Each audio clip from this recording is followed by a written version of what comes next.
छायायां पारिजातस्य हेमसिंहासनोपरि आसीनमम्बुदश्यामम् आयताक्षमलङ्कृतं चन्द्राननं चतुर्बाहुं श्रीवत्साङ्कितवक्षसं रुक्मिणी सत्यभामाभ्यां सहितं कृष्णमाश्रये. பகவான் கண்ணன் முதல் 10 ஆண்டுகளுக்கு மதுரையில் வாழ்ந்தார், பிருந்தாவனத்தில் வளர்ந்து வந்தார். அதற்கு பிறகு உஜ்ஜைன் என்கிற இடத்தில் சாந்தீபனி மகரிஷியிடம் கல்வி கற்றார். திரும்பவும் மதுரைக்கு வந்து அங்கு ஜராசந்தனுடைய உபதிரவத்தால் தொடர்ந்து இருக்க முடியாமல் துவாரகை என்கிற அழகான பட்டணத்தை கட்டிக்கொண்டு தன் மக்கள் அனைவரையும் இங்கு அழைத்து வந்தார். அந்த ஊர் கண்ணன் இந்த பூவுலகத்தில் இருந்தவரை இருந்தது. அதற்கு பிறகு கடலாலே அழிக்கப்பட்டு விட்டது. ஆனால் அந்த புண்ணிய ஸ்தலத்தினுடைய ஊரு பகுதி, கண்ணனுடைய அந்தப்புறம், அவருடைய இல்லம் இருந்த பகுதி மட்டும் கடலுக்குள்ளே இன்னும் அழிக்கப்படாமல் இருக்கிறது.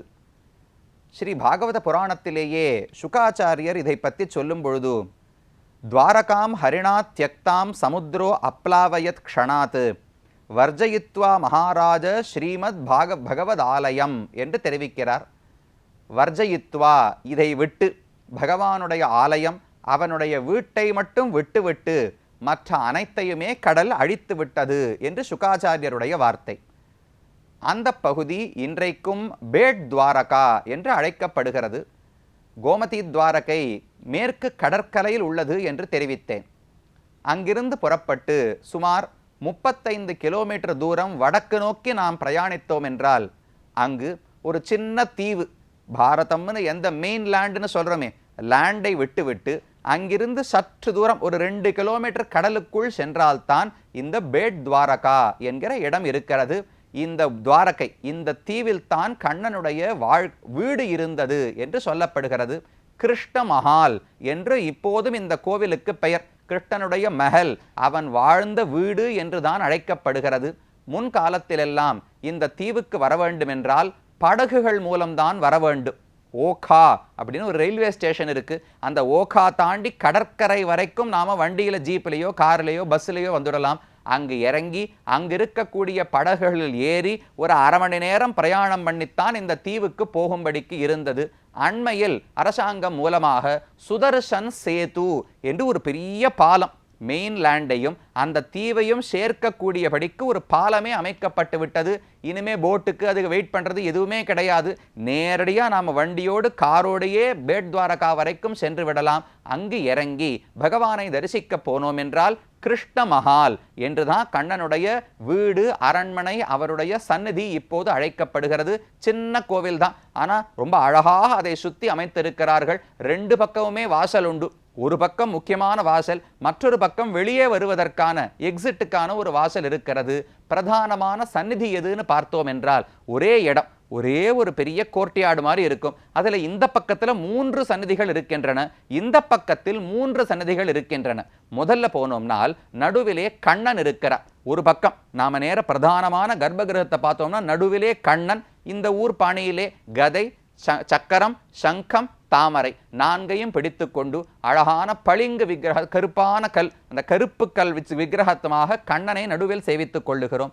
அந்த கண்ணனுக்கு வலது பக்கத்திலே திரிவிக்ரம பெருமான் எழுந்தருளி இருக்கிறார். கீழே சொல்லி இருந்தேன், இந்த ஊரில் குஷன் என்கிற ஒரு அசுரன் இருந்தான். அவனை அழிப்பதற்காக பாதாளத்திலிருந்து திரிவிக்ரம பெருமானை பிரம்மா அழைத்து கொண்டு வந்தார். திரிவிக்ரமன் தான் இந்த ஊரில் அசுரனை கொன்றார். அதனால திரிவிக்ரமனுக்கான ஒரு சன்னதி கண்ணனுக்கு நாம கண்ணனை சேவிக்கும் போது வலப்பக்கத்தில், மற்றொரு பக்கத்தில் பிரத்யும்னன், கண்ணனுடைய மகன் இருக்கிறாரே, கண்ணனுக்கும் ருக்மிணி தேவிக்கும் பிறந்த மூத்த மகனுக்கு பிரத்யும்னன் என்று பெயர். அவன் காமதேவன், மன்மதன்னு சொல்லுகிறோமே, மன்மதனுடைய அவதாரம். மன்மதன் ஒரு முறை சிவபெருமானிடத்தில் அபச்சாரப்பட்டு அவர் நெற்றிக்கண்ணை திறந்து மன்மதனுடைய உடலையே அழித்து விட்டார். உடலே இல்லாமல் தான் தெரிந்து கொண்டிருந்தான். அனங்கன் என்று அவனுக்கே பெயர் உண்டு.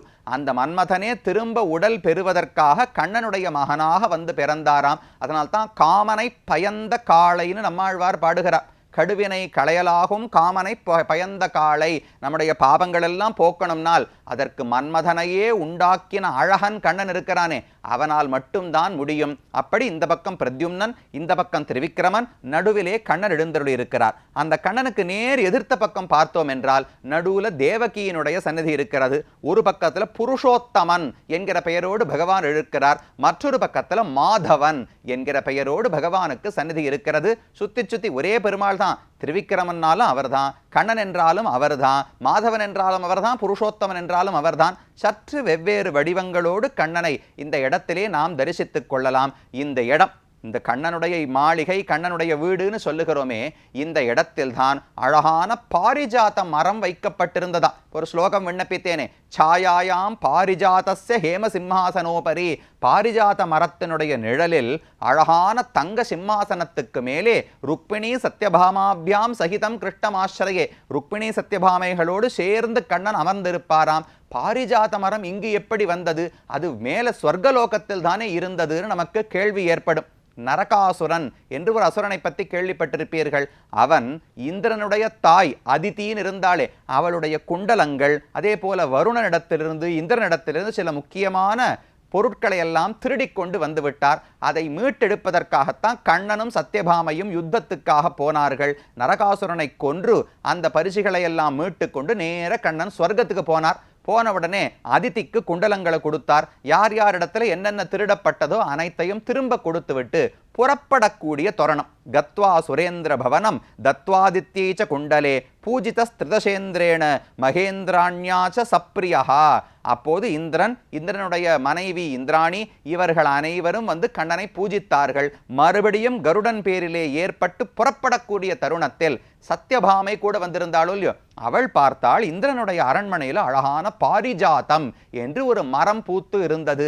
அந்த மரத்தை பார்த்த உடனே ஆசை ஏற்பட்டது. இதை நாம் எடுத்துன்னு போலாமே, இந்திரனிடத்துல கேட்டு பாருங்கோள் என்று கண்ணனிடத்துல கேட்டாள். சரியான கண்ணனும் இந்திரனிடத்துல கேட்டார், இந்த மரம் நன்னா இருக்கு, நான் உனக்கு இவ்வளவெல்லாம் உதவி பண்ணிருக்கேன் இல்லையா, நீ இந்த மரத்தை எனக்கு கொடு, நான் கொண்டு போய் துவாரகையிலே நட்டு வைத்துக் கொள்ளுகிறேன் என்று கண்ணன் கேட்டார். அப்ப இந்திரன் மறுத்து விட்டார். இதெல்லாம் தேவர்களுக்கான மரம், நீ சாதாரண மனுஷன், உனக்கெல்லாம் கொடுக்க முடியாதுன்னு மாத்தி பேசிவிட்டார். இப்பதான் நரகாசுரனை கொல்றதுக்கு கண்ணன் காலில் விழுந்து எப்படியான எங்களை காப்பாத்தி கொடுன்னு கேட்டவர் இப்ப தன் காரியம் முடிஞ்சு போச்சோ இல்லையோ, இப்ப மறுபடியும் கர்வம் அதிகமாகிவிட்டது. கண்ணன் முழுமுதற் கடவுள் சர்வேஸ்வரன் நாராயணன் என்று புரிந்து கொள்ளாமல் சாதாரண மனிதன் நீ, மனிதனுக்கு இந்த மரமெல்லாம் கொடுக்க முடியாதுன்னு மறுத்து விட்டாராம். சோதித்தோ பாரியையா உட்பாட்டிய பாரிஜாத்தம் கருத்மதி ஆரோப்பிய சேந்திரான் விபுதான் நிர்ஜித்ய உபானயத் புறம். அதை எடுத்து கருடன் பேரில் ஏறிக்கொண்டு அப்படியே அந்த பாரிஜாத மரத்தை வேரோட பிடுங்கி எடுத்துட்டாராம் கண்ணன். கருடனை விட்டு மரத்தையே பிடுங்கி எடுத்துக்கொள்ள சொல்லி நேர துவாரகைக்கு வந்தார். ஸ்தாபித சத்யபாமாயா கிரகோத்தியான உபசோபனா. சத்யபாமினுடைய வீட்டுக்கு பக்கத்தில் தோட்டம் இருந்ததா, அந்த தோட்டத்தில் கொண்டு வந்து பாரிஜாத மரத்தை கண்ணன் நட்டு வைத்து விட்டாராம். இந்திரன் முதலான தேவர்கள் எல்லாம் சண்டைக்கு வந்தார்கள். ஒருவராலும் கண்ணனை ஜெயிக்க முடியவில்லை. அவர்கள் கர்வத்தை எல்லாம் அழித்து ஒன்றும் செய்ய முடியாமல் ஆக்கி கண்ணன் கொண்டு வந்தாராம். இதை ஆழ்வார் பாடும்போது ஆண்டாருடைய பாசுரம், என்னாதன் தேவிக்கு அன்று இன்பப்பூ ஈயாதாள் தன் நாதன் காணவே தன்பூ மரத்தினை வண்ணாத புள்ளால் வலிய பறித்திட்ட என்னாதன் வன்மையை பாடிப்பற எம்பிரான் வன்மையை பாடிப்பற என்று ஆழ்வார் பாடுகிறார். என் நாதன் தேவிக்கு, சத்யபாமை கண்ணனுடைய தேவி, அவள் கேட்டதற்கு இன்பப்பூ ஈயாதாள், கொடுக்க மாட்டேன் இந்திராணி மறுத்து விட்டாள் அல்லவா. அப்ப இந்திரன் பார்த்துட்டு இருக்கார், அவரால் ஒன்றும் தடுக்க முடியவில்லை. வன்னாத புல், அழகான கருடனை கொண்டு அந்த மரத்தையே பிடுங்கி கொண்டு வந்து துவாரகையிலே பகவான் நட்டு வைத்தார். மட்டேறு கற்பகத்தை மாதர்காய் வண்துவரை நட்டானை நாடி நரையூரில் கண்டேனே என்று திருமங்கையாழ்வாருடைய பாசுரம். பெரியாழ்வாரும் பாடுறார், திருமங்கையாழ்வாரும் பாடுறார். மாதர்க்காக, தன் மனைவி சத்யபாமை ஆசைப்பட்டதற்காக பாரிஜாத மரத்தையே கொண்டு வந்து இங்கு நட்டு வைத்தானாம் பகவான். அதெல்லாம் நடந்தது இந்த துவாரகை. இதுதானே கண்ணனுடைய வீடு. அப்ப இந்த பேட் துவாரகையில் தான் பாரிஜாத மரத்தையும் கண்ணன் நட்டு வைத்திருக்க வேண்டும். அது ஒரு கதை. மற்றொரு கதை, இங்கு வெறும் கண்ணனுடைய சன்னதி இருக்கே, அதை தவிர அஷ்ட மகிழ்ச்சிகளுக்கும் இந்த இடத்துல சன்னதி உண்டு. கண்ணனுக்கு ஒரு புறம் இடது பக்கத்துல ஜாம்பவதிக்கு சன்னதி, வலது பக்கத்துல ருக்மிணிக்கு சன்னதி, பின்பக்கத்துல ராதா தேவிக்கு சன்னதி, இன்னொரு பக்கத்துல ராதா சத்யபாமைக்கு சன்னதி. இப்படி சுத்தி சுத்தி அஷ்ட மகிழ்ச்சிகளுக்கும் ஆங்காங்க ஒரு இடத்துல லட்சுமி நாராயணன் இருக்கிறார், ஒரு இடத்துல கோவர்தன கிரிதாரியாக பகவான் காட்சி அளிக்கிறார். இப்படி பல சன்னதிகள் உள்ளன. வெறும் அஷ்ட மகிழ்ச்சிகள் மட்டும் கிடையாது. கண்ணன் 16,108 பேரை திருமணம் செய்து கொண்டார். நரகாசுரனை கொன்றபோது அவனுடைய சிறைச்சாலையில் 16,100 பெண்களை சிறைபிடித்து வைத்திருந்தான் தேவ கன்னிகைகள். அவர்களை என்ன செய்வதுன்னு கண்ணனுக்கு தெரியவில்லை. ஊர் சமுதாயத்தில் ஏற்றுக்கொள்ள மாட்டார்கள்னு தெரியும். அதனால அனைவரையும் தானே திருமணம் செய்து கொண்டார். அதோ முகூர்த்தே ஏகஸ்மின் நானாகாரேஷு தாஸ்திரியா யதோபயேமே பகவான் தாவத் ரூபதரோவ்யயா. ஒரே முகூர்த்தத்தில் 16,100 திருமேனிகளை எடுத்துட்டாராம். அத்தனை பெண்களையும் ஒரே க்ஷணத்தில் திருக்கல்யாணம் பண்ணிட்டாராம். அது கூட ஆச்சரியம் இல்லை. 16,108 வீடு, 16,108 தோட்டம், 16,108 குளம், 16,108 படுக்கை, 16,108 வேலைக்காரர்கள், 16,108 சமையல்காரர்கள், இத்தனை பேரையும் உண்டாக்கி இந்த துவாரகையில் கண்ணனுடைய வீடுனா 1-2 கிடையாது.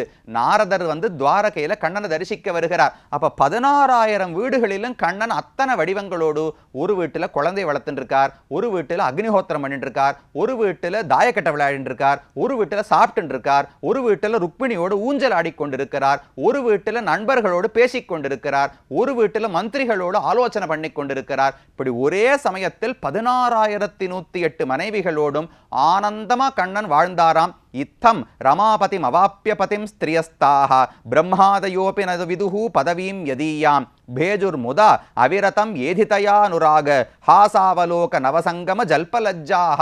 அந்த பெண்கள் கண்ணனுடைய பார்வை, கண்ணனுடைய பேச்சு, தங்களுடைய வெட்கம், தங்களுடைய அழகான பணிவிடைகள், இப்படி எல்லாவற்றின் மூலமும் கண்ணனை ஆனந்தமா பார்த்து கொண்டார்களாம். பிரம்மா முதலானவர்கள் கூட கற்பனை செய்ய முடியாத ஒரு வாழ்க்கை.